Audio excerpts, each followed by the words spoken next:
नांदूरमधमेश्वर पक्षी अभयारण्य, जिल्हा नाशिक।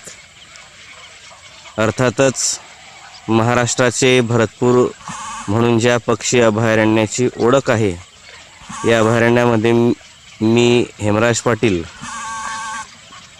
पक्षी अभ्यासक, तसेच माझ्यासोबत माझा मुलगा आर्यदीप हा देखील आलेला आहे। आणि आज आम्ही सकाळपासून अभयारण्यातील भरपूर विविध पक्षी प्रजातींचे छायाचित्र, चलचित्र घेतलेत। अतिशय मोठ्या प्रमाणामध्ये या ठिकाणी पक्षी संपदा आहे।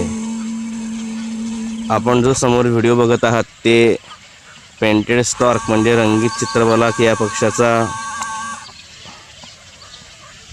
नेस्टिंगचा हा कॉलनी परिसर।